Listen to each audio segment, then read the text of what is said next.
Hi all. So today in this class we'll be dealing with the last few designs in this particular chapter. So the first design is historical research. So historical research, as the name suggests, it involves the careful study and analysis of data about the past events.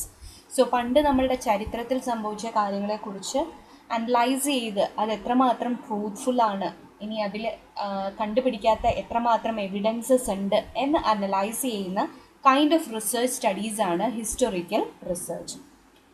It is a critical investigation of events, their development, experiences of the past, the careful weighing of the evidence, of the validity of the causes of information from the past, and the interpretation of weighed evidence.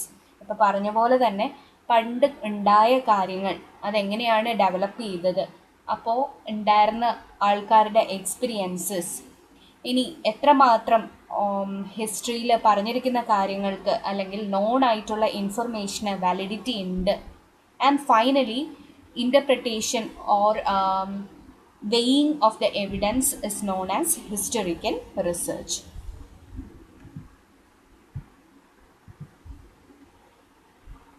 Why do we want to do or learn this about this history? So the purpose is to gain a clearer understanding of the impact of the past on the present and future events related to the life process. So പണ്ട് നടന്ന കാര്യങ്ങൾക്ക് ഇപ്പോഴും അല്ലെങ്കിൽ present ഏരിയയിലും ഇനി ഫ്യൂച്ചറിലും ഉണ്ടാവുന്ന ആ ഒരു ഇമ്പാക്റ്റിനെ കുറിച്ച് പഠിക്കാനും അത് ലൈഫ് പ്രോസസ്സിനെ എത്രമാത്രം എഫക്റ്റ് ചെയ്യുന്നു എന്നൊക്കെ പഠിക്കാൻ വേണ്ടിയിട്ടാണ് ഈ ഒരു ഹിസ്റ്റോറിക്കൽ റിസർച്ച് നടത്തുന്നത്.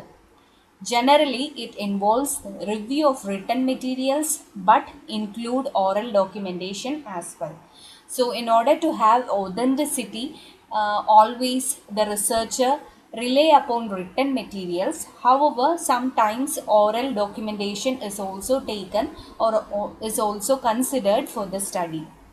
Important existing data sources for nursing researchers are hospital records, nursing charts, physician order sheets, and care plan statements. So whenever historical research is conducted in the nursing or the medical field, the different data sources that are used from the past are hospital records of the patients in the past, nursing charts, again that too in the past nursing charts, physician orders, as well as care plan statements. Coming to the different steps of historical research, there are three basic steps of historical research. So we'll see one by one. The initial and the first step is data collection, and in the data collection you can have two different kinds of sources. So the first kind of source is primary sources. As you all know, a primary source is a first-hand information about an event, and in historical research the different primary sources used are remains or relics associated with persons, groups, periods or events. So നമ്മൾക്ക് എല്ലാവർക്കും അറിയാം, നമ്മളുടെ fossils അല്ലെങ്കിൽ പണ്ട് ജീവിച്ചിരുന്ന ആൾക്കാരുടെ മ്യൂസിയത്തിലൊക്കെ പോകുമ്പോൾ കാണാൻ പറ്റും അവർ ഉപയോഗിച്ചിരുന്ന കാര്യങ്ങൾ, അല്ലെങ്കിൽ അവരുടെ ആ റെമനൻ്റ് ആയിട്ടുള്ള വീടിൻ്റെ അവശിഷ്ടങ്ങൾ, അങ്ങനത്തെ ഓരോ കാര്യങ്ങളും ഹിസ്റ്റോറിക്കൽ റിസർച്ചിൽ പ്രൈമറി റിസോഴ്സ് ആയിട്ട് ഉപയോഗിക്കാം. The next is fossils, skeletons, tools, weapons, utensils, clothings, buildings, furniture, pictures, paintings, coins, art objects. All these are examples for primary sources that are used up in historical research. So the next source of data collection is secondary sources. So secondary sources, these are not first-hand sources, but they may support the evidence. So these are reports of people who are related to the testimony of an actual witness of an event or actual participants in the same. So ഇവിടെ പറയുമ്പോൾ ഇതിനോട് first hand experience ഉള്ള ആൾക്കാരായിരിക്കില്ല ഇതിനെക്കുറിച്ച് explain ചെയ്യുന്നത്. അതിന് പകരം അവരിൽ നിന്നും കേട്ട് ഈ കാര്യത്തിനെക്കുറിച്ച് പരിചയമുള്ള ഒരു സെക്കൻഡ് ഹാൻഡ് എക്സ്പീരിയൻസ് ഉള്ള ആൾക്കാർ ഈ ഒരു കാര്യത്തിനെ കുറിച്ച് ഒരു ഓറൽ ടെസ്റ്റിമനി പറയുന്നതാണ് സെക്കൻഡറി സോഴ്സസ് ആയിട്ട് മേജറായിട്ട് കൺസിഡർ ചെയ്യുക. So these are reports of people who related the testimony of an actual witness of an event or actual participants in the same.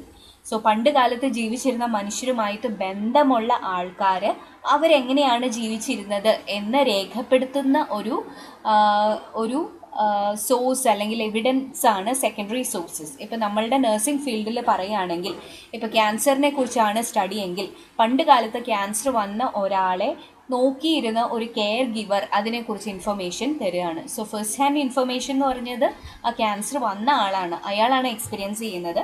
അയാളിൽ നിന്ന് കേട്ട് പരിചയമുള്ള ഒരാൾ ആ ഒരു എക്സ്പീരിയൻസിനെ കുറിച്ച് എക്സ്പ്ലെയിൻ ചെയ്യുകയാണെങ്കിൽ അതൊരു സെക്കൻഡറി സോഴ്സസ് ഓഫ് ഇൻഫർമേഷൻ ആണ്, especially in historical research. So the writer of the secondary source was exactly not on the scene of the event as we said earlier. So ആൾക്ക് നേരിട്ട് ഈ ഒരു കാര്യവുമായിട്ട് യാതൊരു ബന്ധവുമില്ല, ആൾക്ക് കേട്ട് പരിചയം മാത്രമേ ഉണ്ടാവുള്ളൂ. And hence the validity of this particular secondary sources are limited. So this was about the first step of historical research, which is data collection. Coming to the second step of historical research, which is criticism of data. So after gathering the data should be critically analyzed for its validity as well as authenticity, and this is known as criticism of data. So there can be two types of criticism, which is external criticism as well as internal criticism. So coming to external criticism പേരിലുള്ളതുപോലെ തന്നെ ഒരു document അല്ലെങ്കിൽ ഒരു ഒബ്ജക്റ്റിനെ വെളിയിൽ നിന്നും as A whole എന്ന് നോക്കി അത് ഇതുമായിട്ട് ചേർന്ന് പോകുമോ, അത് എത്രമാത്രം ഒതൻറ്റിക് ആണ് എന്ന് പറയുന്നതാണ് എക്സ്റ്റേണൽ ക്രിറ്റിസിസം.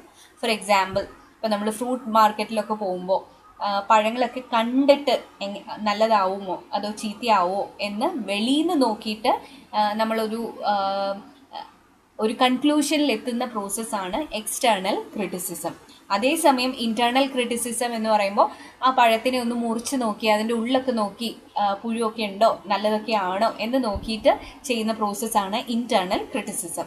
സോ ഡോക്യുമെൻറ്റ്സിൻ്റെ കാര്യത്തിൽ പറയുകയാണെങ്കിൽ എക്സ്റ്റേർണലി ഓവറോൾ ആയിട്ടൊന്ന് ഇവാലുവേറ്റ് ചെയ്ത് അത് ഒതൻറ്റിക് ആണോ, എത്രമാത്രം വിശ്വസിക്കാൻ പറ്റും, നമ്മൾ പഠിക്കുന്ന കാര്യത്തെക്കുറിച്ചാണോ അത് എന്നൊക്കെ റിലേറ്റ് ചെയ്യുന്ന പ്രോസസ്സാണ് external criticism. While internal criticism എന്ന് പറയുമ്പോൾ അതിൻ്റെ ഓരോ വരിയും വായിച്ച് അതിൻ്റെ ഒതൻറ്റിസിറ്റി എസ്റ്റാബ്ലിഷ് ചെയ്യുന്ന പ്രോസസ്സാണ് internal criticism. So hope you are clear with this two types of criticism. First, about external criticism. It is the establishment of validity by determining the authenticity of the source. External criticism primarily deals with the data relating to form and appearance rather than meaning of the contents. So ഉള്ളിലെ കണ്ടൻസിനെ നോക്കാതെ അതിൻ്റെ overall എക്സ്പീരിയൻസും അപ്പിയറൻസും ഒക്കെ വെച്ച് അതിനെ validate ചെയ്യുന്ന പ്രോസസ്സാണ് external criticism. The next is internal criticism. It is the determination of the reality by correctly interpreting the contents of the documents. So after reading the exact contents of the document, establishing the authenticity is known as internal criticism. So this was the step 2 of historical research. First step was data collection. The second step was criticism of data. Coming to the last step, which is presentation of facts.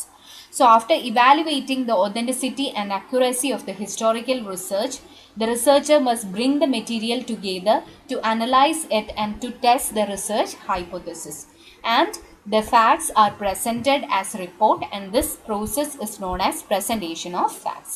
So ഒതൻറ്റിസിറ്റിയും അക്യുറസിയും ഒക്കെ നോക്കിയ ശേഷം ആ മെറ്റീരിയലിനെ ഒന്ന് കൂട്ടി വായിച്ച് അതിനെ അനലൈസ് ചെയ്ത് അതിനെ പ്രസൻറ്റ് ചെയ്യുന്ന പ്രോസസ്സാണ് തേർഡ് സ്റ്റെപ്പ്.